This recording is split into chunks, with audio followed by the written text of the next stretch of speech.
하나님의 말씀 같이 읽겠습니다. 창세기 13장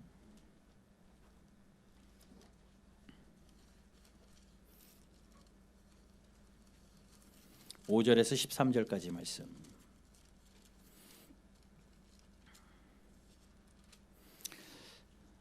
잠목소리를 읽어볼게요. 5절에서 13절 같이 읽습니다. 한 절씩 교독하겠습니다. 제가 5절 읽겠습니다. 아브라함의 일행 롯도 양과 소와 장막이 있으므로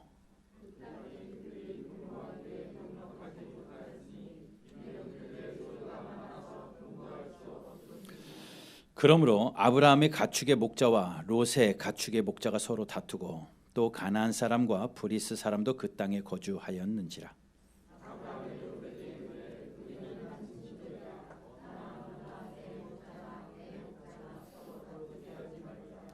내 앞에 온 땅이 있지 아니하냐. 나를 떠나가라. 내가 좌하면 나는 우하고 내가 우하면 나는 좌하리라.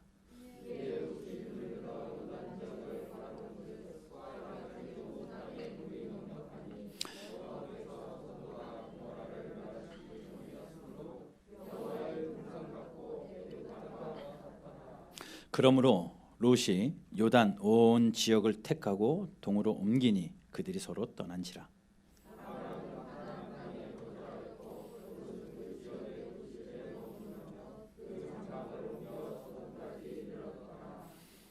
함께 봅니다. 소돔 사람은 여호와 앞에 악하며 큰 죄인이었더라. 아멘. 오늘 말씀이 이렇게 결정합시다라는 제목입니다. 살면서 결정해야 될 일들이 참 많기에 우리가 결정하는 순간에 이러한 원칙 정도는 하나씩 가지고 있으면 좋겠다라는 생각이 듭니다. 왜냐하면 지난 한 주간 저에게도 결정해야 될 것들이 참 많은 한 주였어요.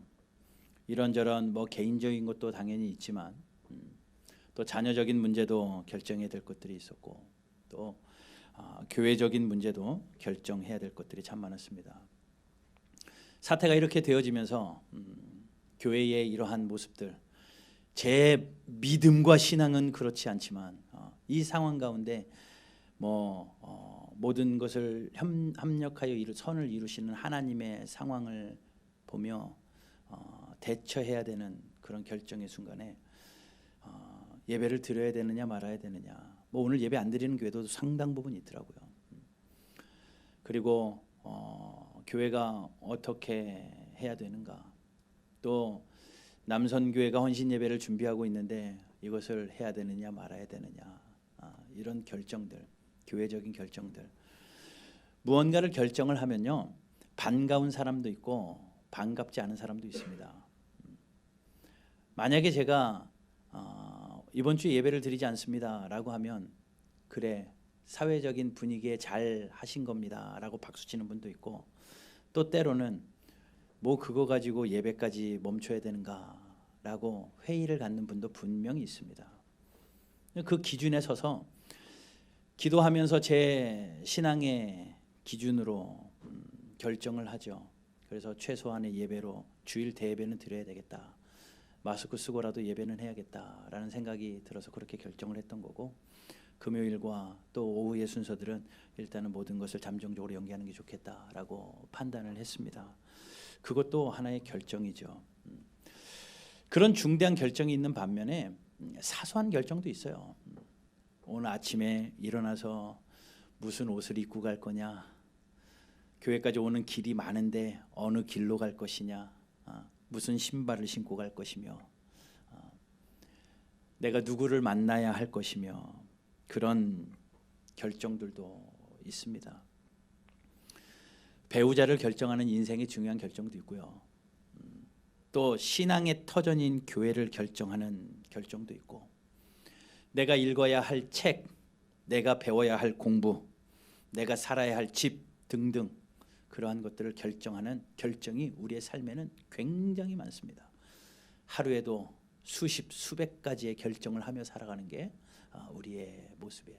머릿속에서 생각나는 거 입으로 말해 나가는 그러한 순간에도 순간적으로 스피디하게 결정해 나가는 것이 우리의 모습입니다.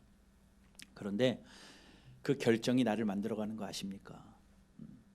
우리의 결정들이 모여가지고 하루의 결정 하나가 모여가지고 하루가 되어지고, 우리의 결정이 한 달이 모여지고 1년이 모여져서 내 인생이 되어집니다. 그러니 한 번 결정이 그냥 후회로 끝날 것이 아니라 그 결정이 내 인생이 되어지기 때문에 결정은 참 중요해요. 지난주 오후에 제가 다이알비누 광고 이야기 드렸잖아요. 그거보다 비슷한 시기에 이런 광고도 있었습니다. 순간의 선택이 평생을 10년을 좌우합니다. LG 전에 금성이었죠. 금성. 순간의 선택이 10년을 좌우한다. 좋은 거 잘 선택하면 10년 동안 편안하다는 얘기죠. 그런데 어떤 분이 이런 말을 했어요. 토마스 칼라이라는 분이 선택은 순간이지만 그 결과는 영원하다. 10년이 문제가 아니라 영원하다. 우리 인생의 순간의 선택이 결과가 영원하다라는 것을 이야기합니다. 한 번 선택한 것으로 인해서 잘 되어질 수도 있고, 잘못 선택함으로 인해서 멸망길로 갈 수 있기 때문에 그래요. 그 선택함으로 인해서 그 길이 달라지기 때문에. 예전에 개그 프로였던 것 같습니다. 이휘재가 나와가지고요, 동전 이렇게 던져가지고 그래 선택했어 그래가지고 이렇게 되고 이렇게 됐을 때 서로 이렇게 그 다음 이야기들을 만들어가는 그런 극화했던 것들이 기억이 납니다. 똑같은 상황에서 이 선택을 했을 때 나누어질 일들, 이 선택을 했을 때 생길 일들, 전혀 반대의 일들이 생겨나는 것, 참 그걸 통해서 봤습니다. 출발은 비슷한 것 같아도 그 선택의 기로에 따라서 결과가 판이하게 달라지기에 우리는 선택 하나가 참 소중한 사람들이고 결정 하나가 참 귀한 겁니다. 그러면 여러분 사는 동안에 지금까지 선택해서 여기까지 왔지만 앞으로 남은 우리의 삶이 하나님의 말씀의 기준에 의해서 이렇게 결정하며 산다면 분명히 끝은 창대할 것이고 아름다우리라 확신합니다. 창세기 12장 1절을 보면요, 아브라함이 등장해요. 하나님이 아브라함을 부르십니다. 너는 본토 친척 아버지 집을 떠나서 내가 명령한 곳으로 가라. 아브라함이 선택의 기로에 선 겁니다. 하나님을, 내가 알지도 못하는 하나님을 따라서 가야 될 것이냐, 아니면 내가 지금까지 살고 있던 이 동네에서 머물러 살 것이냐. 굉장히 인생의 기로에 섭니다. 그때 하나님을 따라 나섭니다. 그러므로 인해서 그는 믿음의 조상이 되죠. 그 선택 하나가, 예 하나님 가겠습니다라고 짐 싸서 하나님 따라가는 그 순간의 결정 하나가 그를 성경에서의 믿음의 조상으로 만들어냅니다. 만약에 아니요, 제 아버지 집이 좋습니다, 이곳에서 내가 우상을 만들고 이곳에서 잘 먹고 잘 사는 것 지금까지 편안했는데요, 이렇게 살겠습니다라고 했으면 거기서 끝났어요. 자, 떠날 때 수많은 종들이 있습니다. 가족들이 있습니다. 다 놔두고 떠납니다. 그런데 조카 한 사람이 따라 나섭니다. 롯이죠. 오늘 본문에 나오는 롯이 선택을 하는 겁니다. 삼촌인 아브라함이 떠난다. 내가 가야 되냐 말아야 되냐, 저분을 따라갈까 말까 선택하다가 그 또한 따라가고 선택하면 따라갑니다. 삼촌의 길을 따라서 아브라함과 함께 떠나가죠. 아브라함을 좋아했기 때문에 따라갔고, 하나님의 섭리였겠지만 아브라함이 가는 그 길이 하나님의 인도하심을 어렴풋이 알았기에 따라갔을 것입니다. 거기까지는 참 잘한 일이에요. 근데 오늘 본문을 보니까요, 이렇게 하나님의 인도하심을 받아서 아브라함과 롯이 함께 가다가 어떤 일이 벌어지냐면요, 굉장히 부요해져요. 6절 말씀 보세요. 5절부터 제가 한번 읽어볼게요. 아브라함의 일행 롯도 양과 소와 장막이 있으므로, 자, 아브라함도 부요해지고 롯도 부요해집니다. 6절, 그 땅이 그들이 동거하기에 넉넉하지 못했으니. 이게 웬일입니까? 그들이 얼마나 소, 양 이런 것들이 풍부했는지 땅이 감당할 수 없는 정도예요. 이게 말이 됩니까? 땅이 얼마나 넓은데요. 소, 양 그 가축을 감당하기에 부족할 만큼 차고 넘쳤다라는 거예요. 은행이 감당할 수 없을 만큼 통장이 불어나는 겁니다. 말이 되지 않는 일이지만 하나님이 그들에게 그러한 복을 주셨어요. 자, 6절 보니까 이는 그들의 소유가 많아 동거할 수 없었다. 서로 소유가 많아가지고 동거할 수 없습니다. 물론 땅이 감당하지도 못하기 때문에 소유가 많아지다 보니까 분별하기가 쉽지 않습니다. 종들끼리 서로 다툽니다.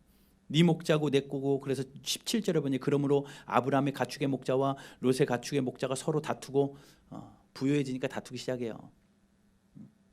그리고 그곳에 그들뿐만 아니라 가나안 사람과 브리스 사람도 있었고 그 땅에 거주하는 사람들이 많아지니 그 땅이 감당할 수 없을 만큼. 그래서 아브라함이 그때 한 가지 제안을 하죠. 그 롯을 불러다 놓고 제안을 합니다. 8절에서 아브라함이 롯에게 이르되 우리는 한 친족이다. 나나 너나 내 목자나 내 목자가 서로 다투는 것은 하지 말자. 우리 함께 싸우지는 말자. 우리가 처음에 떠날 때 이러지 않았잖아. 서로 손붙잡고 그냥 아무것도 모르는 상태에서 떠났는데 이렇게 부요해졌다고 이러한 것들 가지고 우리 서로 싸우지 말자. 그리고 아브라함이 롯에게 제안을 합니다. 9절이요. 같이 한번 읽어봅시다. 시작. 내 앞에 온 땅이 있지 아니야. 나를 떠나가라. 내가 좌하면 나는 우하고 내가 우하면 나는 좌하리라. 뭐라고 이야기합니까? 자 봐라, 이곳에 땅이 있다.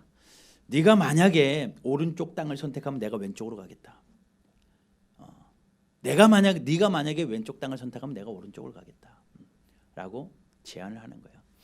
여기서 아브라함의 이 모습을 보면서요, 신앙의 선배 모습이 이래야 함을 배웁니다. 우리는요 조금 한 살 위고 어른이면 먼저 선택권을 가지고 있어요. 내가 이거 선택할 것이니 너는 나중에 이거를 해. 그것이 대부분의 사람들의 생각입니다. 근데 아브라함은 그러지 않죠. 네가 먼저 선택을 해라. 네가 선택을 하고 남은 건 내가 할게.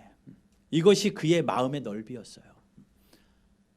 여러분, 다른 것은 둘째치고 우리가 신앙이 성장되어지면서 또 믿음의 크기가 커지면서 이러한 남을 배려하는 양보의 미덕이 저와 여러분들 가운데 있기를 주님의 이름으로 축복합니다.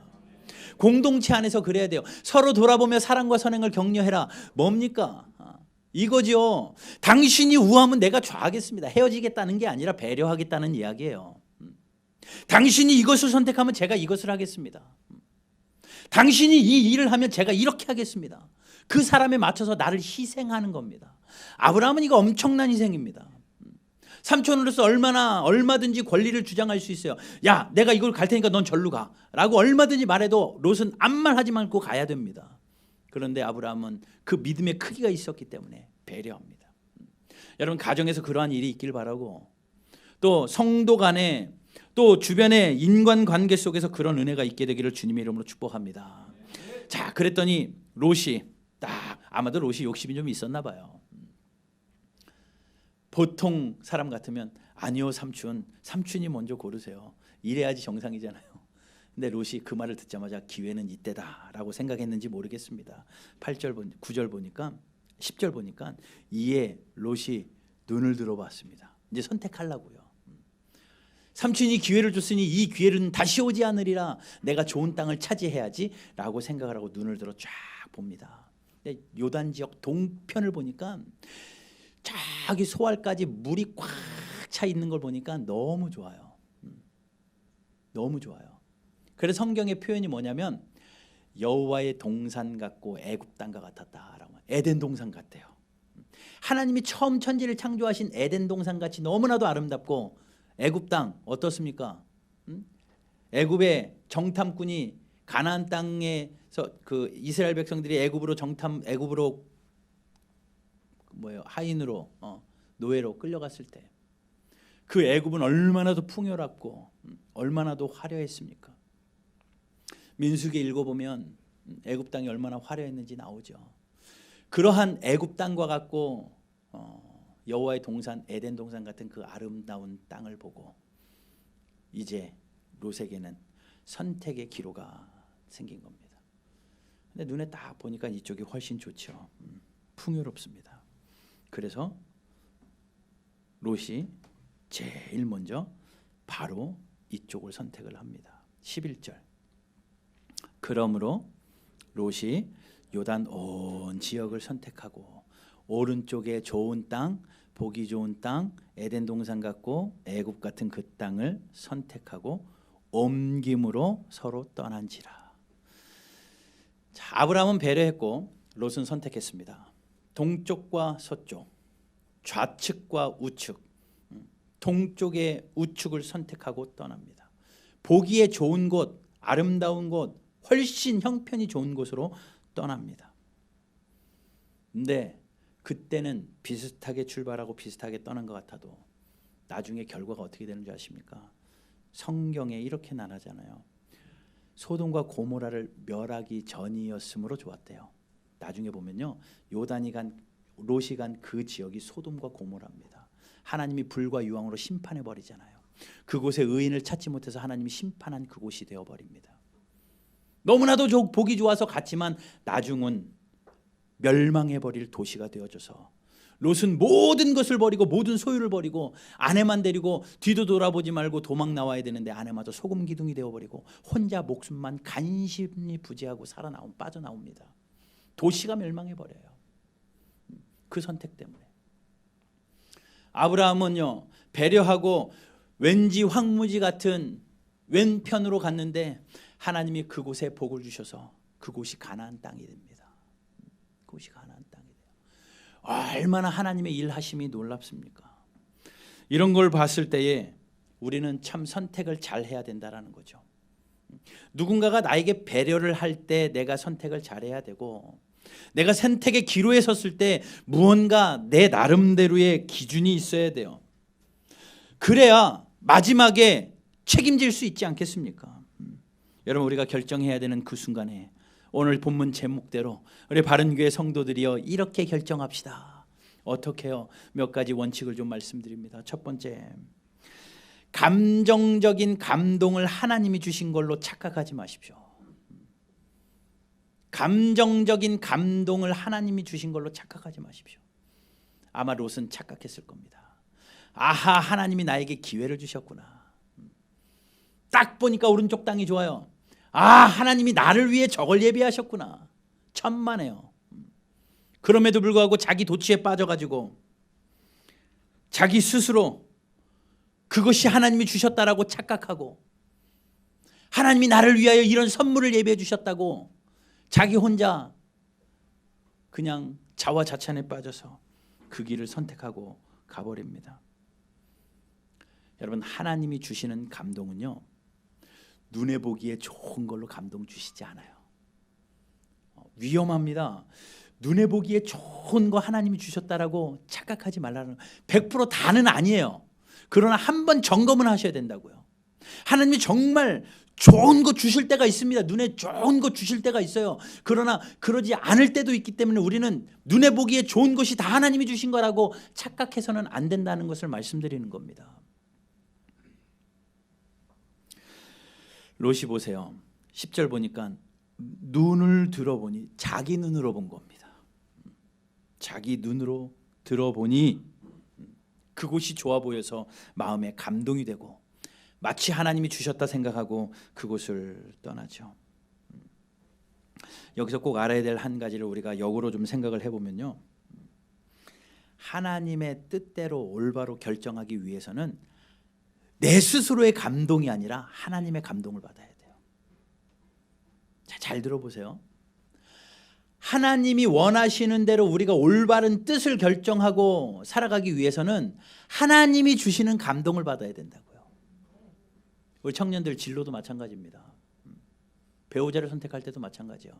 내 눈에 보기에 감동되는 배우자가 있죠. 아니요, 내 눈에 감동되는 게 아니라 하나님이 주시는 감동. 내 진로도요. 학교를 정할 때, 또 직장을 정할 때 내 눈에 감동되는 거 있죠. 그러나 그것이 길 수도 있고 아닐 수도 있기에 우리가 반드시 점검해야 될 것은 하나님이 주시는 감동으로 가야 된다는 거예요.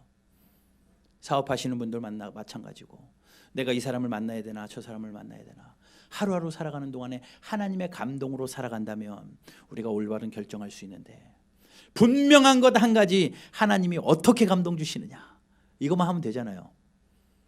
하나님이요, 말씀 통해서 감동 주십니다. 절대 잠자고 있는데 꿈으로 감동 주시지 않고요, 자다가 일어나가지고 내가 꿈꿨어, 하나님의 감동이야. 아니요, 아닐 확률이 있어요. 그러나 100% 확신한 것은 하나님의 말씀으로 오는 감동은 100%입니다. 하나님의 말씀 들리다가 내 마음에 감동이 있으면 100%예요.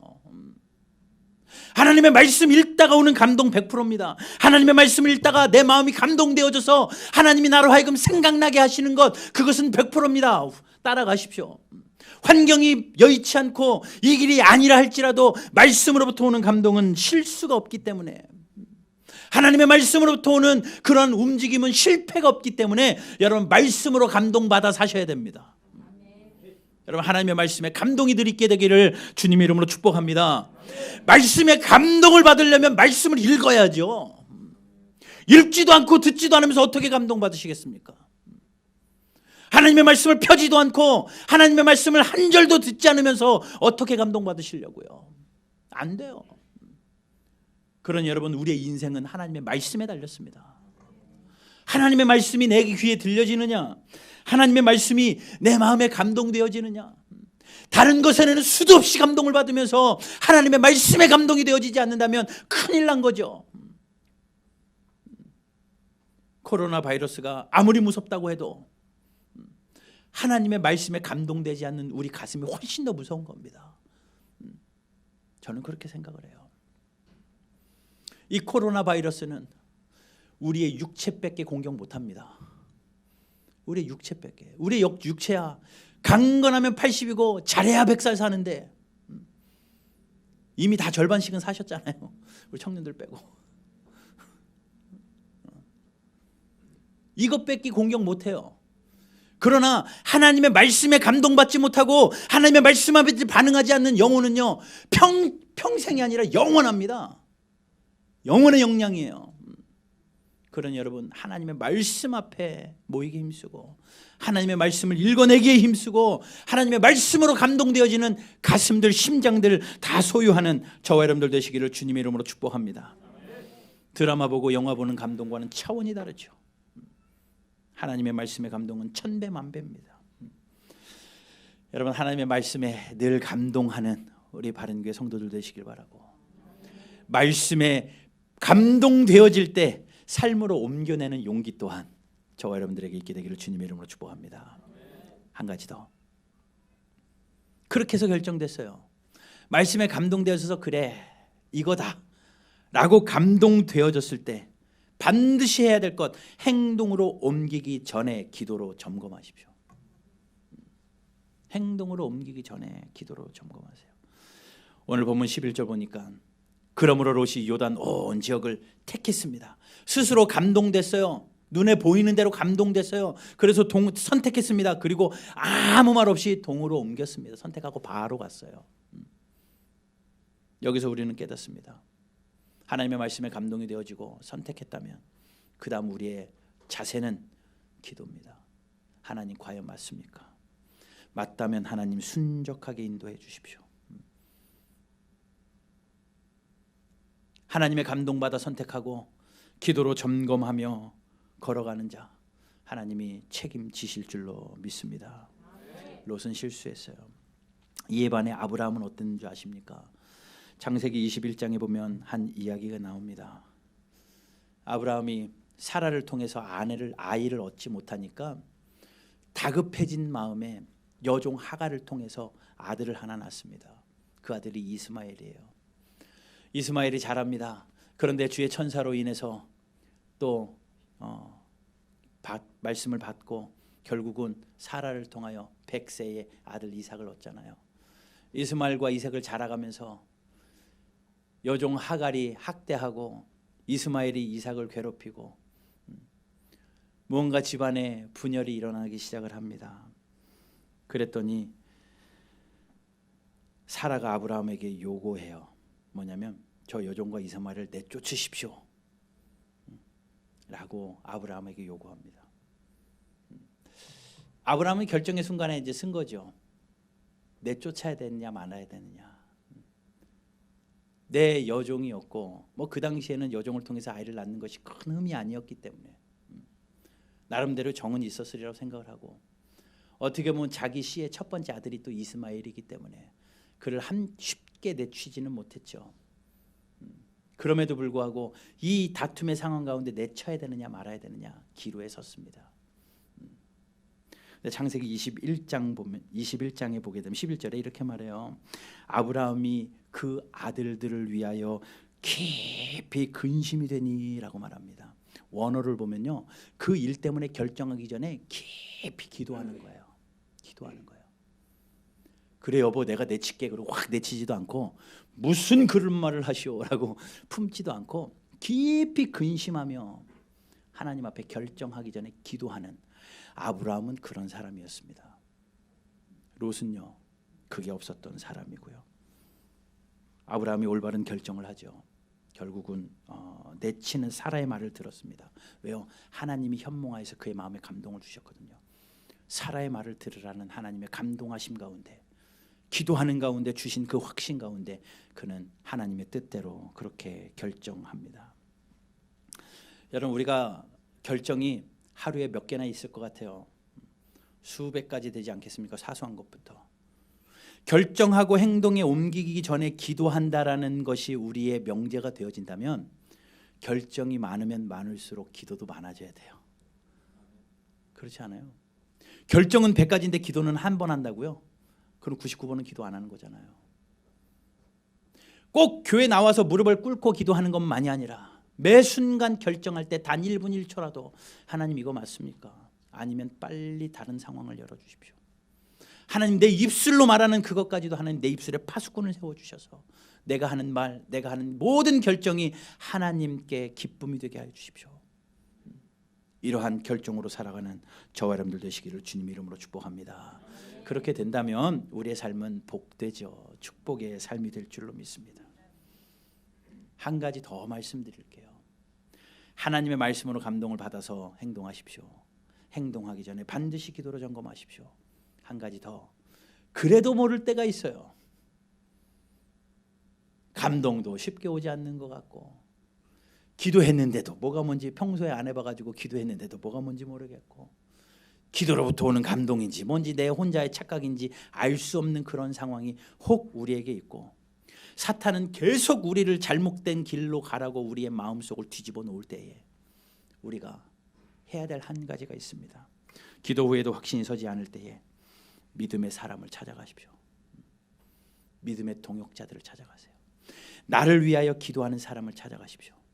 그 대상이 목사가 됐든지 장로가 됐든지 전도사가 됐든지 권사가 됐든지 내 옆에 있는 나를 위하여 기도하는 믿음의 신앙의 선배가 됐든지 부모가 됐든지 혹 자녀가 됐든지 기도하는 사람이라면 가리지 말고 찾아가십시오. 내가 이렇게 감동이 됐습니다. 이렇게 기도했습니다. 그런데 모르겠습니다. 확인하려고 찾아오지 마시고요. 그건 점쟁이 찾아가듯이 그렇게 찾아가지 마시고, 내가 이것 때문에 기도하고 이것 때문에 감동이 되어졌는데 기도했는데 잘 모르겠어요. 목사님 같이 기도해 주세요. 그러면 제가 같이 기도하는 거죠. 아 그래요? 그러면 일로 가시오. 저는 이렇게 못 말하죠. 같이 기도하는 거죠. 권사님, 장로님, 내가 이렇게 결정하기 전에 기도 부탁드립니다. 기도해 주십시오. 하나님께서 모든 것을 합력하여 선을 이루실 줄로 믿습니다. 하나님 우리를 이곳에 모으신 이유가 있어요. 그거 하라고 모으신 거죠. 서로 믿음의 공동체로 같이 앞에 있는 것처럼 서로 돌아보며 사랑과 선행을 격려하라. 서로 돌아보며 사랑과 선행을 격려하는 게요, 밥 한 끼 사주고 뭐 좋은데 한번 가서 차 마시고 이 정도 수준이 아니에요. 이거는 세상 동호회가 훨씬 잘해요. 그런 거 세상이 하는 거 따라하지 말고 서로 돌아보고 사랑과 선행이 격려하는 것은 모든 결정의 순간에 내가 너를 위하여 기도하마. 내가 기도하다가 이런 감동이 있었는데 너는 어떻게 생각하니? 이런 하나님의 말씀과 말씀이 만나고 기도와 기도가 만나서 서로 감동이 되어지는 채로 서로에게 유익이 되어지는 것, 이것이 교제로 살아있는 교회입니다. 이게 올해 우리가 해야 될 일이기도 하고요. 하나님께서 우리를 하나님의 공동체로 형성해서 모아주셨을 때는 서로 뽐내며 나 잘났다 사는 것이 아니라 서로 도우며 합력하며 살라는 거예요. 그에 맞게 직분도 주셨습니다. 목사로 세우셨고 전도사로 세우셨고 장로로 권사로 안수집사로 서리집사로 각각 리더들로 세우고 또 남편으로 아내로 세워놓으셨을 때는 그에 맞게 서로 기도의 동역자, 중보의 동역자가 되라는 뜻이죠. 여러분 그렇게 해서 살아가는 저와 여러분들 되시기를 주님의 이름으로 축복합니다. 점검할게요. 3가지 말씀드렸습니다. 올바른 결정을 해야 되는데 가장 좋은 결정은 하나님의 말씀으로 감동되어진 결정이다. 내 눈으로 착각하지 말아라. 하나님의 말씀으로 감동되어져서 행동으로 옮기게 되는 그래도 한 번 더 점검하면 좋겠는데 그것이 기도다. 결정의 순간이 많으면 많을수록 기도 또한 늘어나야 된다. 그리고도 잘 모를 때는 믿음의 선배나 믿음의 동역자들, 기도의 동역자들을 찾아가서 나의 마음을 열어라. 이렇게 산다면요, 하나님이 저와 여러분들의 삶에 베푸시는 은혜가 넘칠 줄로, 풍성하게 축복이 넘칠 줄로 믿습니다. 이번 한 주간도 그러한 일로 살아가시길 바라고, 또 더 긴박하게 결정해야 될 것 많은 이 시대 가운데 하나님의 뜻대로 살아가는 저와 여러분들 되시기를 주님의 이름으로 축복합니다.